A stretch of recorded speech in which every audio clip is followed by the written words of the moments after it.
Hello and welcome to What the Tech from Boast AI, where we talk with some of the brilliant minds behind new and exciting tech initiatives to learn what it takes to tackle technological uncertainty and eventually change the world. Today, I am thrilled to welcome to the show Neil Weitzman, CEO and co-founder of PORCH and founder and fractional CRO of RevenueX. Neil is a go-to-market operator who understands that revenue is everything. He builds and scales teams of SaaS, DaaS, and tech businesses while helping CEOs, founders, and executive teams build and execute robust GTM strategies focused on revenue acceleration. But Neil is also an entrepreneur who focuses on making an impact through the power of community. At PORCH, their mission is to help 1 million immigrant entrepreneurs succeed in Canada through community, helping level the playing field for immigrants by providing a curated, engaging, and safe place to build relationships, learn, and help each other grow. It's an amazing mission, and I'm thrilled to learn about his successes to date and what's in store for the future. So, without further ado, welcome to the show, Neil. Thank you very much, Paul. It's an honor to be here. And as you were describing who I was and everything, it sounded like a mouthful. I think I got to find a way to shorten that to make it sound a little easier to remember, because I'm not sure anyone will remember anything about that with me. Man, but thank you for having me. Absolutely. I try to cram the whole CV there in at the beginning, but I'd love to actually start off with you telling us from your perch, who is Neil? How did you get into the tech space and what brought you to where you're at today? I've grown up in the sales and marketing world, and more recently, and I guess the last half of my career has been very tech heavy. I started mostly in CPG and data, but now more so definitely on the tech and B2B SaaS side. In my fractional role, I have clients across different sectors, but I would say my bullseye has been B2B SaaS. So grew up in lots of different roles. I worked at Deloitte for a while. I worked in Canada. There's a company called Rogers, big telco, lots of different organizations. But I've been a full-time CRO. I've been a CMO. COVID hit, and lots of terrible things happened during COVID, of course. And I try to see the silver lining in some of them, which is difficult at times with things like that. But the good that came out of that for me was that I decided to become a fractional CRO, without sounding overly dramatic. I've never looked back. I love it. I'm very passionate about being a fractional CRO and what that means, and getting to work with lots of different companies and incredible CEOs where I learn from, and hopefully they're learning from me as well. And so that's what I do for a living, or that's what I do to feed my family, as they say. But one of the things that I'm excited to talk to you about today isn't just that, but really a organization that I founded with my son called PORCH. PORCH is, as you mentioned briefly, a community, an exclusive community for immigrant entrepreneurs coming to or in Canada or the USA. We've just essentially expanded and launched in the US as well. So I'm really excited about that. That's a mission-based initiative for us. It's been around for about a year and a half. It's going incredibly well. And there's all kinds of wonderful goodness coming out of that I'm excited to share and talk about, and excited to hopefully work with Boast in the future on that as well. Absolutely. I know we were talking about it a little bit before we hit record on this, but I just love how much simpatico there is between the mission that you have there at PORCH and what we're doing here at Boast. I keep almost saying Boast when I'm going to say PORCH even. Our names even sound alike. So putting that aside, I love also too that this is a family operation, and it was also one that came not necessarily in response to the pandemic, but from the opportunity, as you put it, that came about in the pandemic. I know we said leveling the playing field in your introduction, but that's a theme that constantly comes up when we're talking to folks who are kind of on the other side of taking that opportunity. I know personally, I work at Boast because I'm able to work from home. That's something I never did before until the pandemic came. And now I get to talk to innovative founders like you guys. But outside of all of that, could you tell me a little bit more about what makes PORCH unique among the many different kinds of communities that you'll see in Canada, in the US? I know, again, 1 million Canadians, and that's before you even think about, 1 million immigrants in Canada. That's before you even bring US into the equation. But what sets PORCH apart?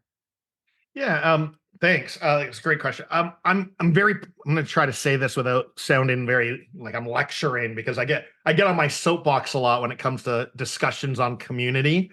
I feel like people use the word community in so many different ways, and the problem with the word is it does mean different things to different people. There's communities that are a community as a business, like Porch, if you will.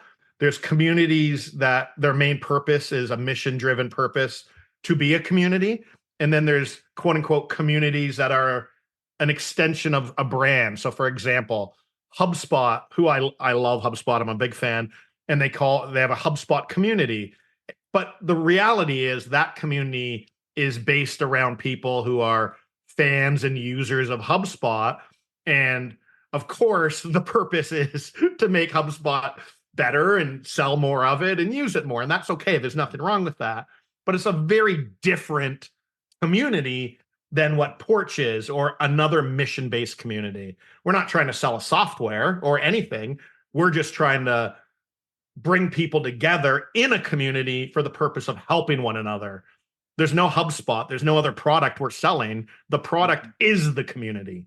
And so that's very, very different. And I guess what makes Porch unique versus other quote unquote communities like that is, in my understanding and my experience, there's lots of services and support services and communities out there for immigrants and newcomers. And there's a lot for entrepreneurs, startup founders. But there's a difference when you put those things together, a big difference. The challenges that an immigrant faces, the challenges that an entrepreneur face, they're hard enough, right? It's incredibly difficult to be an entrepreneur. Anyone who is one knows that. Complete respect to anyone who has founded a company and trying to build it. It's unbelievably difficult. We all know. Being an immigrant is significantly harder than not being an immigrant. The challenges that they face are unbelievable, sometimes completely unfair. In many cases, completely unfair and unreasonable. And putting those two things together, it's just the reality that an immigrant entrepreneur, it is exponentially more difficult to be successful than if you're not an immigrant entrepreneur. And a lot of that is just not right. And so we believed a community that is simply there to help one another, to answer questions, to provide support, to be there to listen, to be a friend, to bring in guest speakers. That is all the content, all the discussion is specific to being an immigrant entrepreneur and the challenges that they may face, can do a lot of wonderful things for people. And that was our theory. We went and researched if it would be helpful, and we built it. And it is working really, really, really well. And to my knowledge, there's no other community, again, proper community, not a marketplace. That's very different, but a real community that is simply there trying to get good people together to help one another, that exists like this. And we love it. We're just super passionate about it. That's so interesting. That's a really, really good point, because I was trying to think of some parallels between other folks who we've had on the show. Like, we've had Ilya from VanHack on recently, for instance, Sure. and what he's doing, it's a community, but I think it's more in that almost HubSpot sense. Like, it's very much about placing people in certain jobs. We've also talked to like Sean from the Outforce team too, like, and even Future Fit AI, Hamoon. A lot of those are more about matching people with jobs. And they're all wonderful. Like, I'm not trying to insult anyone. I mean, there's incredible products and services and people that are helping immigrants across the world. I'm not criticizing that at all. Yeah. I'm just saying the purpose of what they're doing is very different. Our only purpose is help one another to be more successful and be happy. That's what our product is, helping one another. Yeah, and I think too, what differentiates your team from the missions at those companies that we just discussed, like your Future Fit or even your VanHack, is you're really supporting those entrepreneurs too. Like in the case of Future Fit, for instance, it's helping people find the next step, finding a new job. You're helping people who have the big ideas, get those ideas off the ground and get access to the resources that they don't inherently have because of their immigrant status. I like that you put that together in terms of like, it's two different kinds of communities that you can access today, but you're the only one that combines them both. There's either that entrepreneurship one, and you might not be able to get past the gate if you're an immigrant, or just the communities about, hey, you're new to this country. Here's how you can make a home and make a living. But how do you actually have success? How do you have growth? How do you start a business that scales up? That kind of resource. And I mean, you've mentioned a couple organizations that are well known, and um, and there's a lot of companies out there that do wonderful things. There's Mhm. also, sadly, a lot of companies out there that are maybe bad actors in the immigrant space and not doing such wonderful things. Mm. So, people in Porch, one of the biggest benefits of being a member is we give each other trusted reviews and opinions and referrals, because people come into Porch and say, something as simple as, I need an accountant because the last two I had screwed me. And it happens, I hear it all the time. And anyone who works in the immigration space probably has. Um, and so we at Porch pride ourselves on only having partners that we use ourselves, that we know personally, and that we trust implicitly. Because if I'm going to look at a Porch member and say, hey, yes, you should talk to Sally the accountant, or Bob the shred expert, or Julie the lawyer, whatever it may be, I want to feel real damn comfortable that they're going to be wonderful people and treat that immigrant entrepreneur properly and respectfully. Because sadly, it's a world where that hasn't happened consistently, and we want to try to avoid that. Absolutely. Yeah. And that's a heartbreaking scenario, too. It's nothing you want to see, but you're completely right. There are bad actors who are going to take advantage. They see a different opportunity, and you don't want to go there. I love, too, that the validation of it all. I think those reviews that you're getting that feedback from people within your own network. I have a community of one other folk who's here in Boston, my pal Natalie. Hey, we're the Americans who work for Canadian companies community. I love If I need a translator for something French Canadian, I'm going to Natalie because her company's based out of Quebec. If we need a resource on the fly, I'm like, I trust you. You've been in the trenches with me here. You know how to navigate this foreign environment. If I didn't have that resource, God, it would be a lot harder to get the job done here for from sure. Boston for a Canadian company. So For I sure. wish, I'm glad to hear that Porch has something like that for the US. Kind of a diversion from our original talk track, but I'm very curious. Sure. What are you learning about US versus Canada as you guys expand into the United States? I just know personally, I've learned about the innovation funding ecosystem in Canada versus what's on offer in the US. It gets very partisan and political down here in the States, Yeah. obviously. Yeah. It also does up in Canada. We've had plenty of Sure. blogs about Budget 2024 and a lot of reactions to that. But Yeah. the funding programs, at least in Canada, from where I'm sitting, very, very generous compared to what's on offer in the state. In terms of supporting immigrant entrepreneurs, what are you noticing kind of as a comparison across the borders? Yeah. So I just want to make sure I'm interpreting the question properly. And Yeah, of course. funding programs, you're not talking about raising funds from a investor. You're talking about funding like grants and loans and stuff, correct? Yeah, and that's Yeah. more, yeah, and also doesn't have to necessarily be about the funding programs. It can just be Right. about supporting immigrants in general who are entrepreneurs or who want to start a business in the United States. What are the challenges unique here versus in Canada and vice versa, I guess? Yeah, and great question. And obviously there is quite a bit of similarity and quite a bit of difference across the countries. I agree with you. A lot is Canada has always had the DNA of wanting to bring in immigrant entrepreneurs and supporting them and providing different funding opportunities for that. Um, to your point, without, who knows who's going to end up listening to this, there is, like anything, a lot of politics involved. We see it here in Canada all the time. There's so many great organizations supporting immigrant entrepreneurs, but it seems like the same one or two constantly get a majority of the dollars. It's just the reality. There's a lot of games that go on that, lobbying and things. I'm not an expert in it. That's why Porch gets no money from the government, because I don't know how to play that game, and nor do I care to. So lots going on there for sure. In the US, you would know better than me. We're just starting to go into the US space. But the reason that the US makes so much sense is, from our perspective, the challenges that an immigrant entrepreneur faces, whether they're 3 months into their life in the US or 3 months into their life in Canada, I'm going to say 80 to 90% of those challenges are very, very similar, if not exactly the same. There is always a little bit of difference, to your point, different funding programs, different services they can reach out to.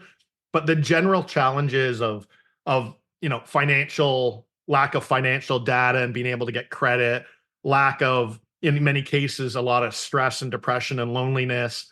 Lots of different things that are very similar just by being new to any geography. And in many cases, not knowing anyone or very few people and not knowing who to trust. And so as Porch was providing value and content to our Canadian immigrant entrepreneurs, it became very, very clear because we had a few American or a few of US based immigrant entrepreneurs who said, why are you not doing this for all my friends and colleagues across the US? Because it's exactly the discussion we need to be having in the US as well. And so it became very simple for us to say, yes, we should be opening our doors to, allowing more people. We don't, we want to support immigrant entrepreneurs. Listen, Canada and the US, as we know, are, great friends and hopefully will be forever and ever. So in many ways, there is no border there. It's just how do we help more people across North America? Yeah, actually, I really liked a point that you made earlier about just kind of your previous career. I guess going back to the pre-pandemic of it all, but you worked for some really big companies, and I almost kind of view the US as like a Deloitte in this conversation. This might be a Sure. flawed analogy, but and the Canadian entrepreneurial spirit, I feel like, is just more of that hungry, thirsty startup spirit. I know that in the US, and this is purely anecdotal, focus on the coasts, but also just like it's just huge. It is a huge market. In Canada, I think benefits from having a little bit of an underdog mentality, even if they are actually leading the charge on Well, innovation, especially in areas of like quantum and AI and just what's happening outside of Toronto. Like it's we can't hold a interesting candle to that. it's interesting you say that, Paul, because I think the majority of people would say the opposite in Canada.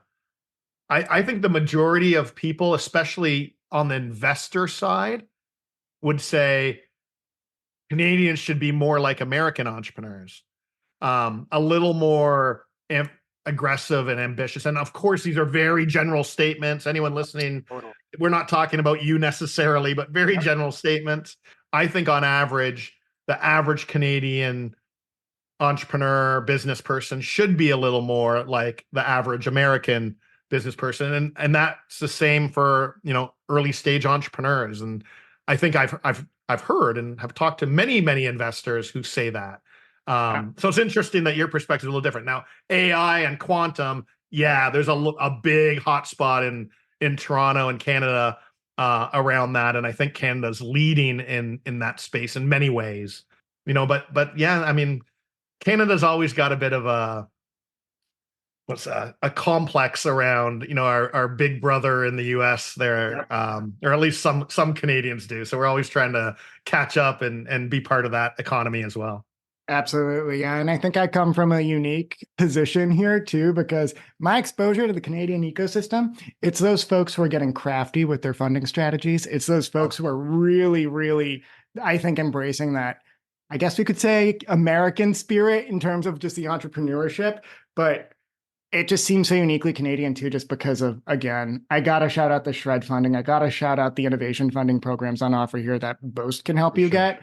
But it's just so abundant compared to the hoops you have to jump through. And just, we don't have a Shred program one-to-one. We have an R&D tax credits program. We have our Section 41, and state by state, region by region, you get different access. But I just think from the federal level, the founders Interesting. I talk to who are tapping into that, ooh, they are hungry. And it's so refreshing to see. And it makes me excited to work for a company that's supporting these kinds of founders. And I love it. again, Well, I didn't partnerships know like there this. wasn't an equivalent Shred program in the US. So thank you Yeah. for educating me on that. Yeah, I mean, we do definitely have a federal R&D tax credit program, but it's doled out very, very differently than Shred. The application process itself is very different from Shred, and it's very contingent on things that again, the hoops just aren't as arduous to jump through, I feel like, in Canada.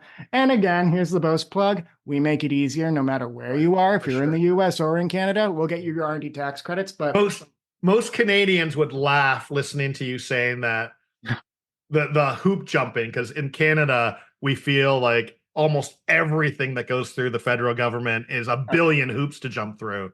So the grass isn't always greener, and it's not always, there's always someone else that's not as Not as lucky. I just think the way that Canada supports CCPCs, it's a different level than what I've seen. Yeah. But again, this might be a flawed perspective. I'm from a very unique perch here. So No, it's good. Yeah. All perspectives are good. Absolutely. But yeah, I know we are actually coming up on time. I did want to talk. We were chatting before the call that we're both going to be at Collision Conference. Yeah. That's happening in about 2 weeks. It'll already have happened by the time we do this podcast, but I do want to talk about the Canadian just ecosystem a little bit more and the state of startups, the state of tech even, and some of the businesses that we're going to be seeing at Collision Conference. Could you just give me, from your perspective, wise words that you would give to founders who are looking to start a business today in Canada in 2024, immigrant or otherwise? What should they be mindful of? So if you are an immigrant entrepreneur and starting a business in Canada or the US for that matter, I think one of the key things I would, if I was your coach or your advisor, I would be very adamant about you being very specific and thoughtful about your brand, how you represent yourself physically and digitally. If you're in the B2B world, then, LinkedIn obviously comes to mind right away. What are you doing there? How are you building a brand for yourself? I feel like for all its huge popularity, for example, and let's use the word LinkedIn in place of helping to build your brand, for all its popularity, and, those of us who are involved in the world of LinkedIn to help us in our business and build our brand, we know it very well. But I still believe that, 80% of immigrant entrepreneurs are not focused on it in the right way or leveraging it to its capabilities to help them build their business. They usually go right to, or many of them go right to, like a cold email strategy as their defining way to get their first clients, and using content and brand building strategies come way later. And as I say that, that's probably true for a lot of early stage founders, not just immigrant entrepreneurs, that's for sure. But I do see that as a theme, even in Porch. We talk about that a lot, about the importance of building your brand, using platforms like LinkedIn and other, as opposed to just going right to cold emails. So that would be one thing I would call out as an important strategy. But I know we're at time, so I'll be quiet. Oh yeah, no. I actually, Neil, I love that you made that shout out, not just because I'm the head of content here at Boast, but that's literally how Boast got their name.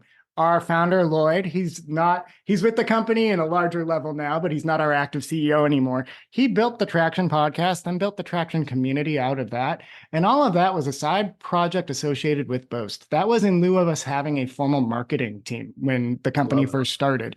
And look at us now. He was able to exit the business, and we're doing great. And we're having chats with partners like you guys. And I'm trying to keep that torch going with the What the Tech podcast and all the work that we're doing. But I couldn't agree more, endorse, or underline everything that you just said there. I think that's invaluable for immigrants and entrepreneurs in general. But Neil, this was an absolute pleasure. Sounds good. I appreciate it, Paul. Thanks, man. Thanks a ton. Talk soon. Bye.